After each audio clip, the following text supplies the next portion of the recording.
इंदिरा गांधी जी जैसी प्रधानमंत्री भी हुई। इस आजाद भारत के अंदर जब 10 साल का 2005 से 14 के बीच में कांग्रेस पार्टी का शासन था, उसकी अध्यक्षा सोनिया गांधी जी थी, परंतु उसके बावजूद भी लगातार जिस दिन ये देश आजाद हुआ था उस दिन से लेकर और पिछले 2 महीने तक ये चर्चाएं रहती थी कि महिला को सशक्त करना पड़ेगा, महिला के लिए सशक्तिकरण का कानून बनाना पड़ेगा। मैं धन्यवाद देता हूं देश के प्रधानमंत्री नरेंद्र मोदी का इस मनखेड़ा गांव के लोगों की तरफ से, जिन्होंने इस देश के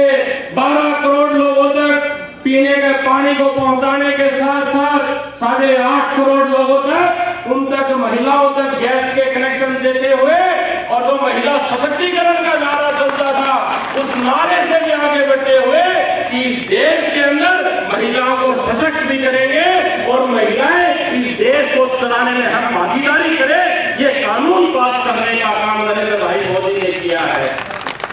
ये साथियों बुजुर्गों, मैं पिछली बार भी आपके बीच में आया था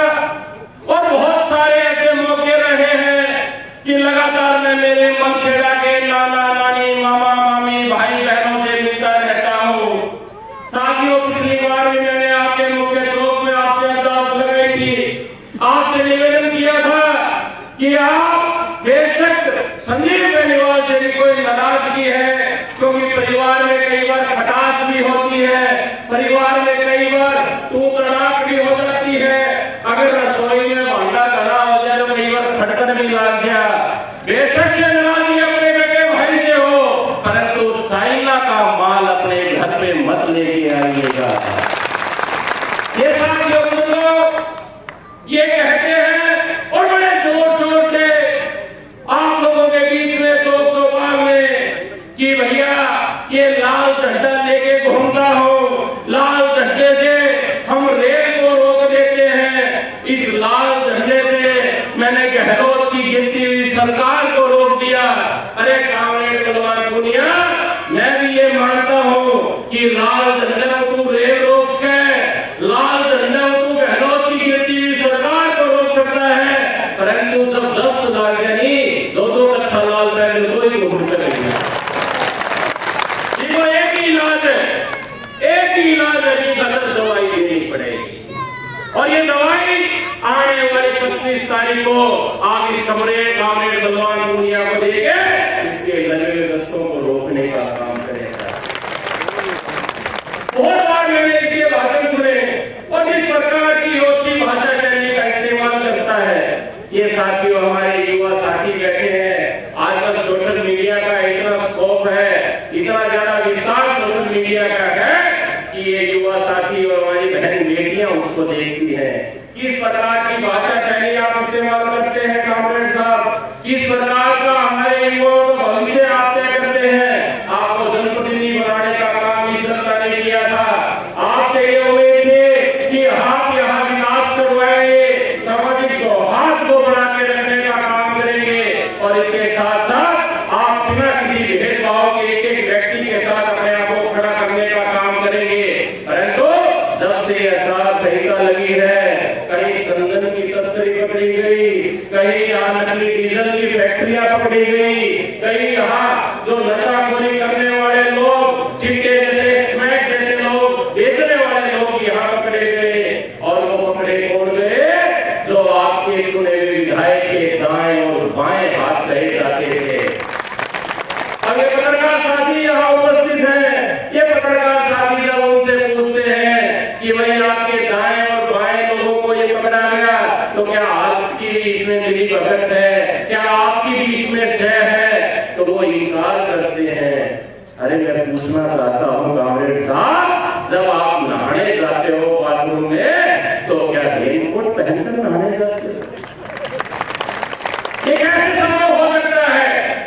कि जब आचार संहिता लगती है, और ये जैकी डोली जी यहाँ सरकार में मंत्री भी रहे हैं, ये अच्छे से आपको बता पाएंगे, और यहाँ सब जागरूक लोग बैठे हैं। आपको इस बात का पता है कि जब आचार संहिता लग जाती है तो सरकार के चुने हुए नुमाइंदे हैं, उनके हाथ बन जाते हैं, प्रशासन के हाथ खुले होते हैं, और आचार संहिता के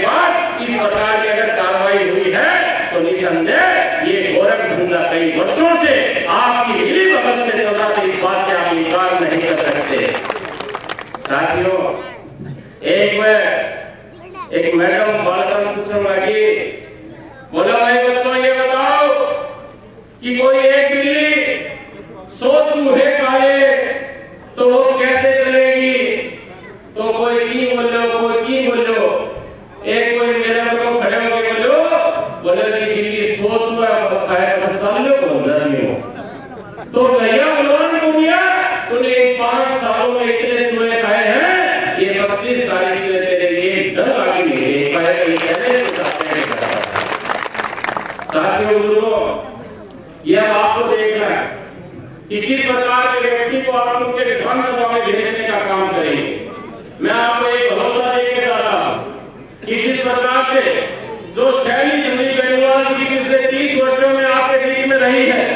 सबके सम्मान को बढ़ाने का जिस प्रकार से उन्होंने काम किया है, चाहे वो सत्ता में हो या सत्ता में ना हो, आप लोगों के साथ उन्होंने हर सुख दुख में अपने आप को खड़ा किया है। आप ऐसे व्यक्ति को चुनकर